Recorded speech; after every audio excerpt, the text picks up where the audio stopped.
పూర్వ విద్యార్థినండి. తను క్లుప్తంగా తన జీవితంలో ఈ బాడీ కాస్ట్ రావడం వలన ఎలా మార్పు వచ్చిందో తన అనుభవం ఏమిటో నాకు తెలియజేసింది. నేను ట్రైన్లో విన్నట్టు నాకు ఆడియో ఫైల్ పంపించిన అమ్మాయి చాలా నచ్చిందండి. నాకైతే నైట్ విన్నాను, 1-2 సార్లు విన్నాను. తన అంటే ఆ చిన్న ఏజ్లో తన పర్ఫెక్షన్ అంటే ఆ థాట్ ప్రాసెస్లో ఆ పరిపూర్ణత అనేది నాకు చాలా నచ్చింది. తన భావాలను మనతో పంచుకుంటుంది. ఇది అయిన తర్వాత మనం సెషన్ క్లోజ్ చేస్తాం. Thank you.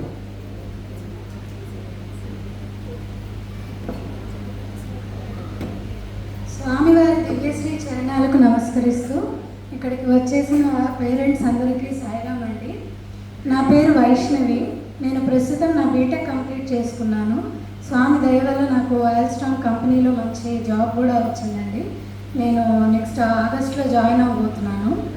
బాల వికాస్తో నా ప్రయాణం అనేది నేను 3rd క్లాస్లో ఉన్నప్పటి నుండి స్టార్ట్ అయిందండి. అయితే అప్పట్లో చాలా కష్టంగా వచ్చేదాన్ని బాల వికాస్కి. ఎందుకంటే ఆదివారం పూట ఇంటి దగ్గర ఫ్రెండ్స్తో ఆడుకోవడాన్ని వదిలేసి బాల వికాస్లో కూర్చోవాలంటే చాలా కష్టంగా ఉండేది. కానీ మా పేరెంట్స్ బలవంతం మీద వచ్చేదాన్ని. కానీ తర్వాత అలవాటై నా అంతటా నేను ఇష్టంగా రావడం మొదలుపెట్టాను. బాల వికాస్ నా జీవితాన్ని చాలా రకాలుగా ప్రభావితం చేసిందండి. అందులో కొన్ని ముఖ్యమైన ఎక్స్పీరియన్సెస్ ఇవాళ నేను మీతో షేర్ చేసుకోవాలనుకుంటున్నాను. మొదటిగా అంటే బాల వికాస్ స్టార్టింగ్ స్టేజ్లో అంటే గ్రూప్ 1 స్టేజ్లో మాకు చాలా moral stories, moral poems, Ramayanam, Bharatam, Bhagavatam వీటిలోని కథలు ఇవన్నీ కూడా ఆ ఏజ్ గ్రూప్ పిల్లలకి అర్థమయ్యేటట్లు చాలా ప్రాక్టికల్గా చాలా అర్థమయ్యేటట్లు చెప్పేవాడు మాకు. అలా వెళ్తూ ఆ మోరల్ స్టోరీస్ వింటూ ఆ మోరల్స్ అన్నీ కూడా మనసులో చాలా లోతుగా నాటుకుపోయి ఉంటాయి. జనరల్ ప్రతి వాళ్ళకి అట్లనే ఉంటాయి. కానీ అప్పటి నుండి ఇప్పటి వరకు కూడా ఆ మోరల్స్ ఏం చేస్తాయి అంటే నాకు ఏదైనా తప్పు పని చేయాలనిపించినప్పుడు కానీ లేదా ఏదైనా చెడు మార్గం వైపు వెళ్ళాలనిపించినప్పుడు కానీ అంటే ఒక ఆలోచన వస్తుంది, మనం చేస్తుంది రైటా రాంగా, దీని తర్వాత ఫేస్ చేయాల్సిన కాన్సిక్వెన్సెస్ ఏంటివి. సో ఇలా ఆలోచనలు వస్తాయి. ఇంకొకటి ఏంటంటే ఒక గిల్ట్ ఫీలింగ్ వస్తుంది, అరే మనం తప్పు చేస్తున్నాము, దీనివల్ల మనకి ఇబ్బంది, అవతల వాళ్ళకి ఇబ్బంది, ఇలా చేయకూడదు అని ఒక గిల్ట్ ఫీలింగ్ వస్తుంది. సో ఈ రెండు ఏంటంటే చాలా వరకు నన్ను ఒక రాంగ్ పాత్ తీసుకోకుండా ఆపగలిగినాయి. సో వాటికి బాల వికాస్లో నేను నేర్చుకున్న మోరల్సే కారణం అని నేను చెప్తాను. ఇంకా రెండో విషయం ఏంటంటే బాల వికాస్లో చాలా ఇంటరాక్టివ్ సెషన్స్ ఉంటాయి పిల్లలకి. అంటే ఎవరి ఏజ్ గ్రూప్కి వాళ్ళని గ్రూప్ చేసి గేమ్స్, కాంపిటీషన్స్ ఇలాంటివన్నీ కండక్ట్ చేస్తుంటారు. సో వాటిలో పార్టిసిపేట్ చేయడం వల్ల మన ఏజ్ గ్రూప్ అంటే మన ఏజ్ గ్రూప్ వాళ్ళు అయినా సరే వాళ్ళతో మర్యాదగా ఎలా బిహేవ్ చేయాలి అంటే ఇప్పుడు చిన్న పిల్లలైన వాళ్ళలో చాలా తిట్టుకోవడాలు, బ్యాడ్ వర్డ్స్ యూజ్ చేయడం ఇలాంటివన్నీ చాలా ఉంటాయి. కానీ అలా కాకుండా ఒక హెల్తీ అట్మాస్ఫియర్లో వాళ్ళతో డిసిప్లైన్గా ఎలా నడుచుకోవాలి, మన ఫ్రెండ్సే కదా ఎలా పడితే అలా బిహేవ్ చేద్దాం అన్నట్లు కాకుండా ఒక డిసిప్లైన్డ్ వేలో వాళ్ళతో ఎలా నడుచుకోవాలి అనే ఆ సోషల్ ఇంటరాక్షన్ ఒకటి డెవలప్ అయ్యింది నాకు. ప్లస్ ఆ కాంపిటీషన్స్ పెడుతుంటారు ప్రతి May 6th. సో ఆ టైంలో ఆ కాంపిటేటివ్ స్పిరిట్ పెరుగుతుంది మా పిల్లలందరికీ కూడా. అలాగే డ్రామాస్ వేయిస్తారు, అవి చాలా ఎంటర్టైనింగ్గా ఉంటాయి. స్టేజ్ మీద నాటకాలు వేయిస్తారు. దానికి ఎంత ప్రాక్టీస్ చేయిస్తారంటే మనకి స్టేజ్ ప్రెజెంటేషన్ స్కిల్స్ అనేవి చాలా బాగా చిన్నప్పటి నుండే అలవాటు అవుతాయి. అంటే స్టేజ్ మీద మనల్ని మనం ఒక డిసిప్లైన్డ్ వేలో ఎలా ప్రజెంట్ చేసుకోవాలి, లేదా స్టేజ్ ఫియర్ లేకుండా ఎలా మాట్లాడాలి, ఇలాంటివన్నీ చాలా చిన్నప్పటి నుండి అలవాటు అవుతాయి.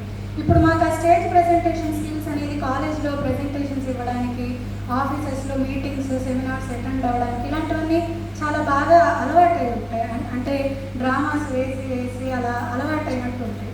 సో ఆ స్టేజ్ ప్రెజెంటేషన్ స్కిల్స్ అన్నీ కూడా నాకు బాల వికాస్లోనే ఫౌండేషన్ వచ్చిందని చెప్తాను నేను. ఇంకా మూడో విషయం ఏంటంటే సర్వీస్ యాక్టివిటీస్ అండి. సత్యసాయి సేవా సమితి వారు చేసే సర్వీస్ యాక్టివిటీస్ గురించి మనకు తెలియనిదేవి కాదు.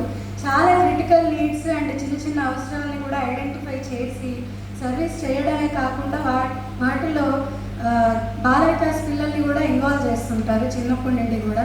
అలా చేయడం వల్ల అంటే నాకైతే అంటే స్వామి ఎప్పుడు చెప్తూ ఉంటారు మానవ సేవే మాధవ సేవ అని. అంటే మనం ఎదుటి మనుషుల్లో భగవంతుడిని చూసుకుని సాక్షాత్ భగవంతుడికి మనం సేవ చేసుకున్నట్లే సర్వీస్ యాక్టివిటీస్లో పార్టిసిపేట్ చేయడం అంటే. సో అలాగే నేను ఇతర మనుషుల్లో కానీ అవసరమైన వాళ్ళకి కానివ్వండి, లేని వాళ్ళకి కానివ్వండి, వాళ్ళకి వెళ్ళి సర్వీస్ చేసినప్పుడు ఇవాళ ఒక మంచి పని చేశాను అనే ఒక హ్యాపీ సేమ్ టైం స్వామికి నేను సేవ చేసుకున్నాను అనే ఒక తృప్తి ఫీలింగ్ అనేది మనసులో కలుగుతుంది నాకు ఎప్పుడు కూడా. అందుకే నేను సర్వీస్ యాక్టివిటీస్కి చాలా ఇష్టంగా వెళ్తుంటాను. అండ్ దానివల్ల నాకు పర్సనల్గా చాలా సెల్ఫ్ సాటిస్ఫాక్షన్ ఉంటుంది. అంటే మనకున్న దానికి మనం తృప్తి చెందుతాం. సర్వీస్ యాక్టివిటీస్కి వెళ్ళి అక్కడంతా చూసి వాటిలో పార్టిసిపేట్ చేయడం వల్ల ఆ సెల్ఫ్ సాటిస్ఫాక్షన్ అనేది వస్తుంది. దానివల్ల నా మనసు కొంచెం దురాశలకి అత్యాశలకి దూరంగా ఉండటం నేను గమనించాను. సో అండ్ ఈ సర్వీస్ ఎక్స్పీరియన్స్ కూడా మాకు కాలేజ్లో లివింగ్ ల్యాబ్స్ ప్రోగ్రామ్ అని ఒకటి ఉంటుందండి. అక్కడ ఏంటంటే ఇట్లాగా మారుమూల గ్రామాన్ని దత్తత తీసుకుని దాన్ని డెవలప్ చేసి, అంటే అక్కడ ప్రాబ్లమ్స్ ఐడెంటిఫై చేసి ఆ విలేజ్ని అప్గ్రేడ్ చేయడానికి చూస్తుంటారనమాట. సో దానికి కూడా సెలెక్షన్స్ జరుగుతాయి మా కాలేజ్లో. ఇట్లా నేను బాల వికాస్ సర్వీస్ ఎక్స్పీరియన్స్ గురించి చెప్పగానే ఇంకా వాళ్ళను వేరే క్వశ్చన్స్ ఏమీ అడగలేదు. అక్కడితో నా ఇంటర్వ్యూ కంప్లీట్ చేసి నన్ను సెలెక్ట్ చేశారు. నాకు ఆ లివింగ్ ల్యాబ్స్ ఎక్స్పీరియన్స్ అనేది నా జాబ్ ఇంటర్వ్యూస్లో కూడా చాలా హెల్ప్ అయింది. అండ్ కంపెనీ రిక్రూటర్స్కి కూడా బాల వికాస్ స్టూడెంట్స్ అంటే ఒక మంచి ఒపీనియన్, ఒక సాఫ్ట్ కార్నర్ ఉంటుంది. నాకు జాబ్ ఇంటర్వ్యూస్లో కూడా చాలా హెల్ప్ అయింది. ఇంకా అంటే ఇవన్నీ కూడా బాల వికాస్ వెళ్ళటం వరకే కాదండి, మనం స్వామి చెప్పిన మార్గంలో నడవటానికి ప్రయత్నించాలి.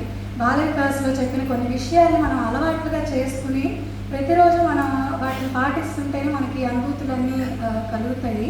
అంటే ఇప్పుడు నేను చెప్పినవి ఇవన్నీ కూడా నా సొంతగా నేను బయటికి వెళ్ళి, అంటే ఇంటి దగ్గర ఉన్నప్పుడు పేరెంట్స్ మనల్ని గమనించుకుంటూ ఉంటారు. వాళ్ళు ఏది తప్పు ఏది రాంగ్ అని చెప్తూ ఉంటారు, మనం ఏదైనా చేసేది చూస్తూ ఉంటారు. కానీ వాళ్ళకి దూరంగా నేను హాస్టల్స్లోకి వెళ్ళి హాస్టల్స్లో ఉంటూ రకరకాల మనుషులతో సొసైటీని ఫేస్ చేయాల్సి వచ్చినప్పుడు, రకరకాల మనుషులతో ఇంటరాక్ట్ అవ్వాల్సి వచ్చినప్పుడు అన్ని డిస్ట్రాక్షన్స్ మధ్య నేను ఒక కరెక్ట్ పాత్ని తీసుకొని అందులో వెళ్ళడానికి నాకు ఇవన్నీ అప్పుడు చాలా హెల్ప్ అయినాయి.